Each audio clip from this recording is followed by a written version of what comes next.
इन बातों की तो भाई बलराज कुंडू जाना, बलराज कुंडू ने खुद इन जीतना औखा हो रहा है। वो भी नेशनल एमएलए बनाने की बात कर रहा है यार। के साथ में एक बड़ा बयान और भी दिया है जी। उन्होंने कहा है कांग्रेस भी आओगी, उड़र राज भी वाले आज है तो मेरी मदद के बिना राज नहीं बनेगा। मैं ऐसी तीसरी पार्टी छोड़ उस बात ना। मैं तो विनेश वाले बोलूँ तो के बरा के बना को तड़का हो एक एमएलए हमने ही सा देखा राष्ट्रपति बनाया था, बोले राष्ट्रपति अपना चेला है। ये तो उन्मत है मेरे। ये कोई बात हो रही है कि विनेश फोगाट का बहुत बड़ा कद है। हमारा जी कैल पाओ भाई इस डाले की बात करे को। विनेश फोगाट हमारा आदर्श है। अरे यूँ कहे कि एक एमएलए कोई बन जाएगा यार, ये कोई बात हो रही है? भाई ये तो बातें हैं। भारतीय जनता पार्टी को कुछ समझ में आया और अब कालजा का थूक लाने वाली थोड़ी बहुत प्रक्रिया करी है। इन घोषणाओं को हम खाली भी नहीं मान सकते। क्या लगता है आपको वेट बढ़ गया?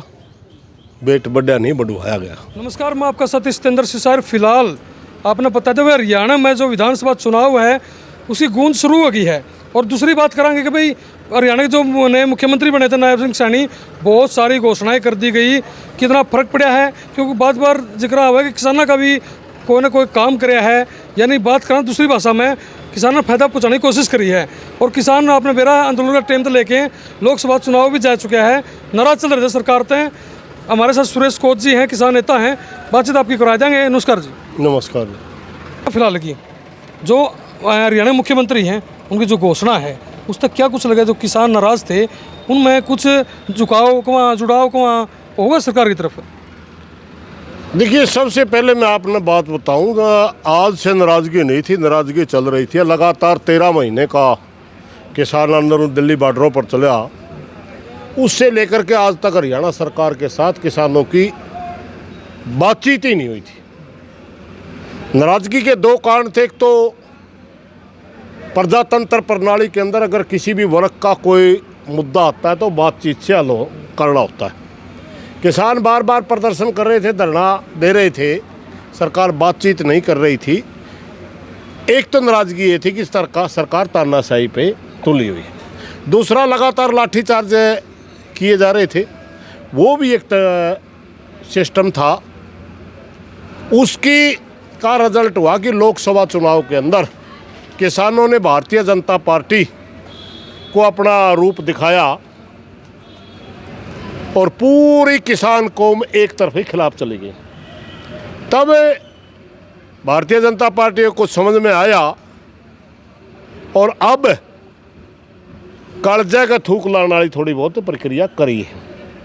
इन घोषणाओं को हम खाली भी नहीं मान सकते, क्योंकि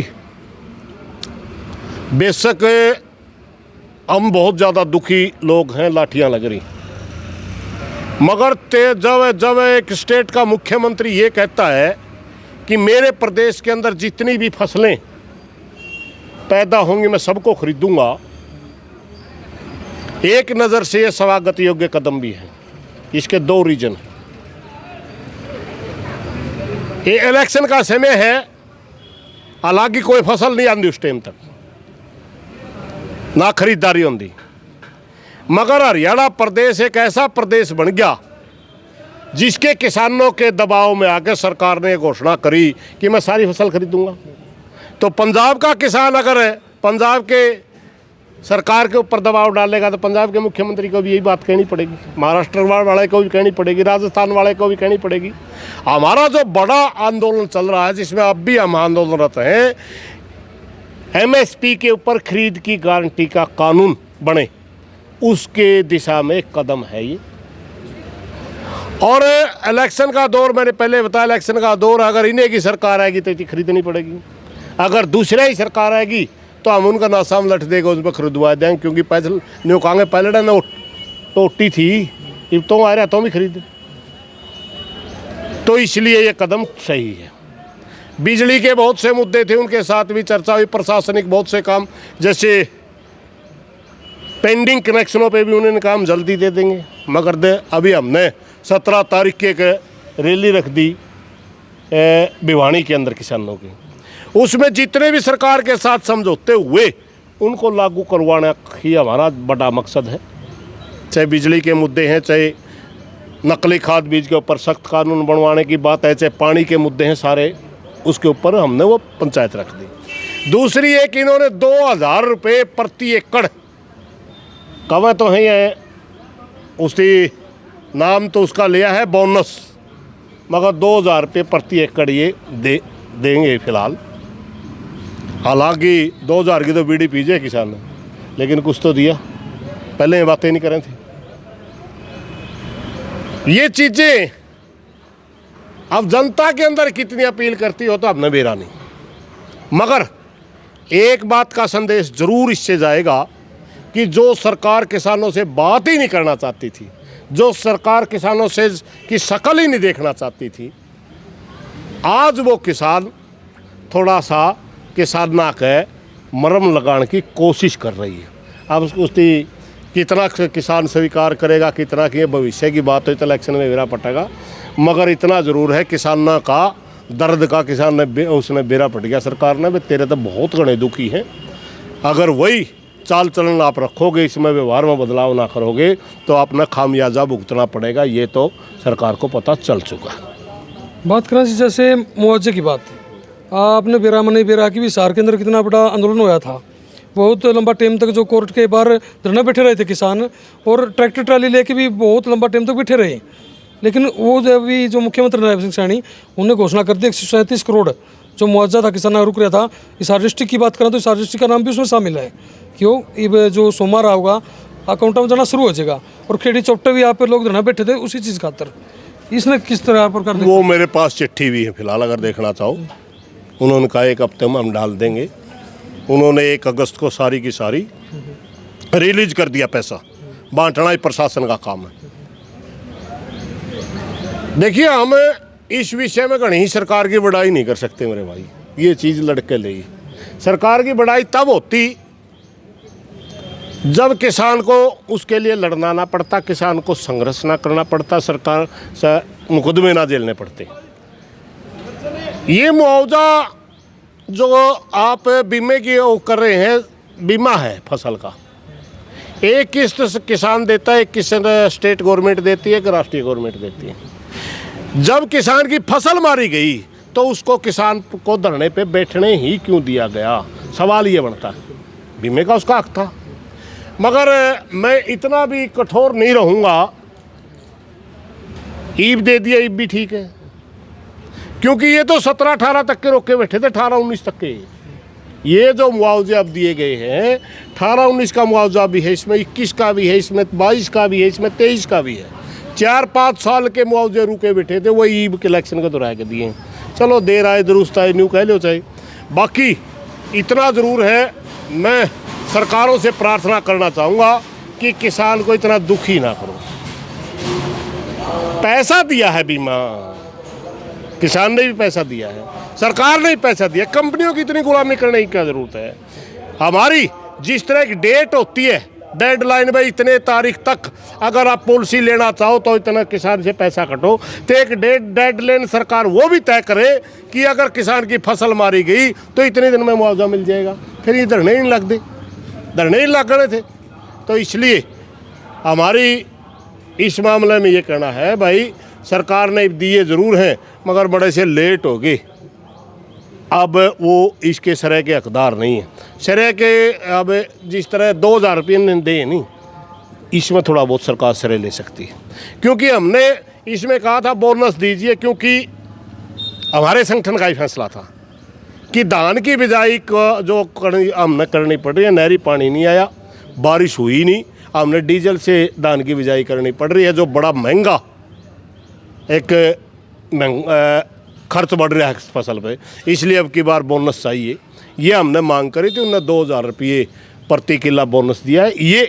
ये सरकार का अपना सोचा हुआ कदम है, इसके लिए हम उनका धन्यवाद करेंगे। बाकी इतना भी कहेंगे सैनी साहब, आप बार बार नो करें, मैं गरीब किसान का बेटा हूँ, मैं गरीब किसान का बेटा हूँ। बहुत से साथी आपकी घोषणाओं को सिर्फ इलेक्शन की घोषणा मानते हैं, और इलेक्शन की घोषणा के बारे में बीजेपी का रिकॉर्ड अच्छा नहीं है। खुद गृह मंत्री जी ने 15 लाख वाले मामले में कह दिया था जुमला है। ये घोषणा जो आप करने लगे ना, जुमला ना बन के रह जाए, इनकी लागू कर दियो आप किसान के बेटे, फिर तो किसान मान लेगा वह किसान का बेटा है। और जब रहेगी जुमलाबाजी, फिर किसान का बेटा नहीं, फिर तो भाई वो बीजेपी का कार्यकर्ता माना जाऊँगा। सुरेश जी, फिर बात करा राजनीति की, 2024 का जो विधानसभा चुनाव है उसका शंखनाद हो गया है, यानी कि कहीं ना कहीं जो उसकी आठ है सुनाई देने लगी है। किसान क्या करेंगे, क्योंकि पीछे हम देखा पंजाब चुनाव के अंदर चुनाव जो ग्रुप का वहाँ चुनाव मुद्र गया था, और जो हालात हुई है वो किसी से छिपी भी नहीं है। अब हरियाणा में चुनाव आने लग रहा है, किसान किस तरह तय चुनाव लड़ेंगे, अगर नहीं लड़ेंगे, क्या कुछ रहना के आसार अपने नजर आ रहे हैं? देखिए, संगठित रूप तय ओके संयुक्त मोर्चा का ऐसा कोई फैसला नहीं कि हम चुनाव लड़ेंगे। जो साथी पंजाब में चुनाव लड़ने गए थे वो भी मोर्चे से बाहर होकर लड़ने गए थे। संयुक्त मोर्चा का कोई फैसला नहीं है चुनाव लड़ने का। जो किसानों में को बहुत से साथी काम करते थे, आज ये कार्यकर्ता, वो चुनाव की तैयारियां भी कर रहे हैं, पार्टियों से टिकट भी मांग रहे हैं। देखिए, हमारे बीच में काम करने वाला कोई भाई टिकट लेकर आ जाए फिर तो उसका नहीं, हमारा भी लागण का हक बना है। मगर हम इस किस्म का कोई दबाव नहीं बनाएंगे किसी के ऊपर, वे फलाने ने टिकट दो, फलाना ना बनो दो। एक बात। दूसरी बात मैं आपने बताऊं, यूँ चुनाव दो विचारधाराओं का चुनाव है। इसमें यहाँ कोई पार्टी भी मायने नहीं रखेगी, कोई कैंडिडेट भी मायने नहीं रखेगा। एक तरफ तो है ये आरएसएस की विचारधारा, जिसमें आप एडगवार की विचारधारा कह सकते हो, आप सावरकर की विचारधारा कह सकते हो, और इनके खिलाफ खड़ी होगी सर छोटू राम की विचारधारा और डॉक्टर भीमराव अंबेडकर की विचारधारा। आमने सामने की लड़ाई है। मुझे लगता है बीच में कोई साथी, अगर चाहे कितना बड़ी आदमी भी हो, अगर बीच में कोई साथी इनके बीच में चुनाव लड़ना पसंद करेगा तो मुझे नहीं लगता जनता उनको स्वीकार करेगी। आमने सामने का मुकाबला होना है, विचारधारा का मुकाबला होना है। कैंडिडेट मैंने ही नहीं रखेगा, आपने दिखा दूंगा मेरा जो अंदाज, उसके मैं गलत हूँ, लेकिन लोकसभा का चुनाव का ट्रेंड ये कहता है कि इन दो विचारधाराओं के बीच में चुनाव होगा, और ये जोन सी विचारधारा के लोग अपने समाज ने समझाने में ज़्यादा कामयाब होंगे, वही जीत जाएंगे। कहीं ना कहीं सुरेश जी वही बात होगी, आप जो विचारधारा की आप बात कर रहे हो, एक तरफ बीजेपी हो गई, एक तरफ कांग्रेस हो गई, क्योंकि संविधान को छोटी चीज़ें हैं। बेशक एमएलए इनके बनेंगे, बेशक सरकारें इनकी बनेंगी, मगर छोटी चीज़ें हैं। आप बड़े लार्जर पिक्चर देखो इसकी। मैंने आरएसएस की विचारधारा बोल ली। आरएसएस ने कई तरह की विचारधाराएं, उसके हालांकि बीजेपी उसी का प्रोडक्ट है, मगर मैंने जो बात बोली है ना, ये सच्चाई है कि आरएसएस की विचारधारा के लोग बीजेपी वाले को वोट देंगे। ये भी सच्चाई है कि छोटू राम की विचारधारा या अंबेडकर साहब की विचारधारा के लोग कांग्रेस को वोट देंगे। ये भी सच्चाई हो रही है, क्योंकि यही मुकाबले में है। अगर कांग्रेस की बजाय कोई और पार्टी के लोग भी मुकाबले में होते तो ये विचारधारा के लोग उसको वोट देते। अगर कहीं निर्दलीय भी मुकाबले में होगा तो इस विचारधारा के लोग बीजेपी की उस विचारधारा के खिलाफ उसको वोट देंगे। इसका मानना आप समझे ना। अब की बार जो 10 साल का जो शासन है बीजेपी का, इसकी सारी पिक्चर समाज के सामने है, और या कैंडिडेटों की या पार्टियों की लड़ाई ना मान करके मैं तो विचारधाराओं की लड़ाई मानता हूँ। उसका मैं गलत हूँ, लेकिन मैं यह मानूँ हूँ जो मुकाबले में होगा उसी का वोट पड़ेंगे। एक तरफ तो आरएसएस का प्रतिनिधित्व करती बीजेपी, दूसरी तरफ ये जो है इनका न्यू बंधा हुआ नहीं है। हाँ, 70% सीटें, 90 में से 70 भी हो सकते हैं। 70 सीटों पर सीधा मुकाबला, 20 पे अलग अलग भी हो सकता है। 20 सीटें ऐसी भी हो सकती हैं जिनमें कोई और पार्टी मुकाबला में आ जाए, तो आपने ये दिखाऊंगा मैं भाई इस सीट के ऊपर फलाने पार्टी मुकाबला में आ गई या मुकाबला करने लग रही। आरएसएस एक पार्टी रहेगी, उसके खिलाफ भी एक पार्टी रहेगी, यूँ पता नहीं कौन सा हल्का कौन सी रहेगी। तो सुरेश जी बात करा, फिलहाल जो हल्का मुद्दा पूरा देश में एक मतलब पूरा देश देखने लग रहा है उसने, और दुखी भी हैं पहलवाना का, विनेश फोगाट का, कि 2-3 कुश्ती जो मैन थी वो जी सिल्वर मेडल तक की जीत करके गोल्ड के बिल्कुल समीप पहुंच गई थी। मात्र 100 ग्राम वजन की वजह से डिस्क्वालीफाई कर दिया, और सिल्वर जो मेडल है वो देने का भी मतलब एक ये का फैसला होगा, न कि दिया जाऊगा। ये फैसले में क्या कुछ चीज़ें आऊँ वो तो अलग रहेगी, लेकिन ऐसी चीज़ें न किस प्रकार आप देखो। क्या लगता है आपको, वेट बढ़ गया? वेट बढ़ा नहीं, बढ़वाया गया। एशियंस गेम हो, आपकी वर्ल्ड चैंपियनशिप हो, आपका ओलंपिक तो सबसे बड़ा इवेंट है। इतने बड़े इवेंट में जो भी लड़का प्लेयर उसके लिए मान्य होता है, उसी दिन से उसके ऊपर डॉक्टर होता है, उसी दिन से उसका डाइट फिक्स होती है, उसका हार्ट बीट देखी जाती है, उसकी नाड़ी चेक करी जाती है, उसका बीपी चेक किया जाता है। जब इन्होंने तीनों कुश्ती सही वेट में करी है उस मौके तक कोई ऑब्जेक्शन नहीं। हर कुश्ती से पहले वेट चेक होता है, फार्म भरा जाता है, इसके उसके प्लेयर की सारी चीज़ें चेक होती हैं, तब वो नॉर्मल है। तो फाइनल के लिए क्यों नॉर्मल है? ये एक गहरी साजिश के तहत जानबूझ करके जो स्टाफ इनके साथ था, जिन्होंने डाइट दी, उन्होंने एक साजिश के तहत इसको कुश्ती से बाहर किया गया है। हम तो ये मानेंगे महिला पहलवानों का जो आंदोलन था, यो महिला पहलवान यौन शोषण के खिलाफ जो आंदोलन था, उसका एक बहुत बड़ा चेहरा थी विनेश फोगाट। और अगर ये गोल्ड लेके आती तो उन साथियों के मुंह के ऊपर बहुत करारा तमाचा था, बहुत बड़ी आवाज़ इनकी बननी थी। उसको रोकने के लिए साजिश रची गई है। और हमारी तो मांग है पहले दिन से ही कि ये कोई छोटा जुर्म नहीं है, ये देश के खिलाफ रची गई साजिश है। वो खिलाड़ी देश के लिए खेल रही थी, जिन्होंने ये साजिश रखी उन्होंने एक देशद्रोह किया। इसकी जांच हो, जो जो साथी शामिल हो देशद्रोह के तहत उनके ऊपर मुकदमा दर्ज हो, क्योंकि आज इनका कैरियर उन्होंने बर्बाद करा, कल किसी और खिलाड़ी का भी कैरियर बर्बाद करेंगे। और अगर सरकार जांच नहीं करवाती और सरकार उन दोषियों को सज़ा नहीं देती तो हम मानेंगे सरकार इसमें शामिल है। तीसरी बात हमें विनेश फोगाट से भी कहना चाहेंगे, आप पहले भी हमारे समाज का गौरव थी, आज भी हमारे समाज का गौरव है। हम आज भी आपको वर्ल्ड की गोल्ड मेडलिस्ट की नज़र से देखते हैं। आपको इन लोगों के सामने झुकने की ज़रूरत नहीं है। समाज की लड़ाई के लिए बहुत कुर्बानियाँ देनी पड़ती हैं। हमने महसूस कर रहे हैं कि हमारी बेटी ने ये कुर्बानी दी है। उन बड़ी ताकतों के खिलाफ जो लड़ाई लड़ी थी, उन बड़ी ताकतों के खिलाफ आप हारे नहीं हैं, बल्कि उनका पर्दाफाश करके आप जीते हैं। इसलिए मॉरल डाउन करने की ज़रूरत नहीं है, आप अपने मैदान में सही हैं, समाज आपके साथ है। कल की बात करा जी, बलराज कुंडू जी हैं जो मैम के विधायक हैं, उनने एक प्रेस कॉन्फ्रेंस करी, उसमें कहा कि भाई जो विनेश फोगाट है उसने मेरी पार्टी तक टिकट दे के विधायक बना के और खेल मंत्री बनाऊंगा। और फिलहाल जो कांग्रेस ने भी मांग करेगी कि भाई राज्यसभा में भेजो, बीजेपी तो करेगी भाई आप भेजो। क्या लगे जी, ये पॉलिटिकल चीज़ें चलती रहूँगी कि मेरे रिजल्ट भी इनका कुछ निकलेगा? इन बातों की तो भाई बलराज कुंडू जाना, बलराज कुंडू ने खुद इन जीतना औखा हो रहा है। वो विनेश ने एमएलए बनाने की बात कर रहा है यार। हुड्डा साहब का मेरा नंबर कौन नहीं, वरना मैं राज्यसभा भेज देता। जब आप पर नंबर नहीं तो आप बयान क्यों दे रहे हो? जब आप पर नंबर नहीं तो बयान क्यों दे रहे हो? ये तो मुझे लगता है ये तो खिलवाड़ है। इतनी बड़ी हमारी समाज का गौरव के साथ इसके उनके में बयान नहीं देने। तो कल मैं कह दूंगा विनेश आ जाए बेटी, मैं लड़ाऊंगा तेरे को चुनाव, मेरे पल्ले कुछ नहीं, टट्टू लड़ाऊंगा। मैं कह दूंगा नाड़ू तो लड़ बेटी, तेरे को जिताऊंगा। ये कोई बात है? मेरा तो एक वोट है। ये तरीके से की बातें नहीं है, वो बहुत बड़ी वो बात है। अगर किसी साथी ने, हुड्डा साहब तो मैं कहना चाहूँगा भाई इस किस्म की बात छोड़, चाहे तो नंबर पूरे कर और उसको लड़ा, हम स्वागत करेंगे उसका। नहीं क्यों बिना मतलब की बात करने लग रहा है? झूठी सहानुभूति उल्टी पड़ जा कर, सारा समाज दुखी इस बात पे क्यों बयान दे रहा है? बलराज कुंडू ने तो जमाए बचकाना बात करी है। बलराज कुंडू की क्या हैसियत है यार विनेश फोगाट के सामने? वो उसकी पार्टी चुनाव लड़ेगी। विनेश फोगाट पूरे समाज की आज वो है ब्रांड एम्बेसडर हमारी नज़रों में। बलराज कुंडू तो एक छोटा सा विधायक है, क्या बयान दे रहे हो?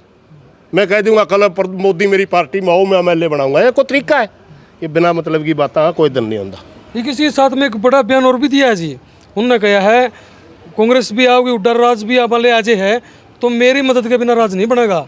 मैं ऐसी तीसरी पार्टी छोड़ उस बात ना। मैं तो विनेश साले बोलूँ तो के बना को तड़का हो। एक एमएलए हमने ऐसा देखा राष्ट्रपति बनाया था, बोले राष्ट्रपति अपना चेला है। ये तो उन्मत है मेरे। ये कोई बात हो रही है कि विनेश फोगाट का बहुत बड़ा कद है।